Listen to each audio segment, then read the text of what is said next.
আসসালামু আলাইকুম, welcome back to my channel and page tour couples kitchen. আমি নিকিতা নূপুর। কেমন আছেন সবাই? আশা করি অনেক ভালো আছেন। আলহামদুলিল্লাহ, আমরাও অনেক ভালো আছি। তো আজকে আরেকটা নতুন রেসিপি নিয়ে চলে এসেছি। তো প্রতিদিন তো আমরা ইফতারে একই রকম ডিমের চপ খেয়ে থাকি, তো আজকে একটু অন্যভাবে ডিমের চপ করব। ডিম পেঁয়াজুর চপ। তো ভীষণ মজাদার একটি চপ, দেখে অবশ্য বুঝতে পারছেন খুবই সুন্দর খেতে। খেতে কিন্তু অনেক মজা। তো আজকের রেসিপিটাও আপনাদের ভাইয়া তৈরি করবে। তো দেখতে পাচ্ছেন অনেক সুন্দর এক চপ। তো শুরু করা যাক। তো প্রথমে আমি ওইদিকে বেশ কিছু পেঁয়াজ কুচি নিয়ে নিয়েছি, সাথে নিয়ে নিয়েছি কাঁচামরিচ কুচি আর ধনিয়া পাতা কুচি। তো একে একে সব মশলাগুলো দিয়ে দিচ্ছে।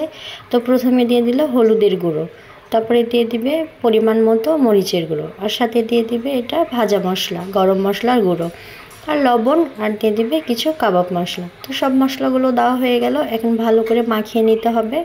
তারপরে পরিমাণ মতো দিয়ে দিতে হবে বেসন। তো বেসনটা দিয়েও ভালো করে মাখিয়ে নিল। তো বেসনটা দেওয়ার পরে মাখিয়ে নিয়ে যদি মনে করেন যে শক্ত হয়ে আছে, তাহলে একটু পানি দিতে হবে। আর যদি মনে করেন না পারফেক্ট, তাহলে দরকার নাই পানি দেওয়ার। আগে থেকে আমি ডিমটা সেদ্ধ করে রেখেছিলাম। তো এভাবে তৈরি করে নিল। তো অনেক সুন্দর হয়েছে না, দেখতেও অনেক ভালো লাগছে। তো প্রথমে আমি কড়াইয়ে তেল বসিয়ে দিয়েছি। তো তেলটা গরম হয়ে আসলে এগুলোকে আমি ঝটপট ভেজে নেব। তো একে একে করে দিয়ে দিচ্ছি। তেলটা অনেক সুন্দর গরম হয়ে গিয়েছে। এখন সব চপগুলোই আমি দিয়ে দিলাম কড়াইয়ে। তো দেখতে পাচ্ছেন কি সুন্দর হয়েছে। তো এভাবে আপনাদের ভাইয়া খুব সুন্দর করে ভেজে নিচ্ছে, একদম লাল লাল করে ভেজে নিতে হবে। আমার রেসিপিটা যদি ভালো লেগে থাকে অবশ্যই লাইক কমেন্ট শেয়ার করবেন, ইউটিউবে সাবস্ক্রাইব করবেন, ফেসবুক পেজে ফলো দিয়ে পাশে থাকবেন প্লিজ। তো দেখতে পাচ্ছেন কি সুন্দর করে ভেজে নিচ্ছে। তো এভাবে একদম লাল লাল করে ভেজে নিতে হবে। আর অনেক সুন্দর ক্রিস্পি হয়েছে, মুচমুচে, খেতে কিন্তু অনেক মজার হয়েছে। তো আপনারা চাইলে এটা ট্রাই করে দেখতে পারেন। তো দেখতে পাচ্ছেন প্রায় ভাজা হয়ে এসেছে।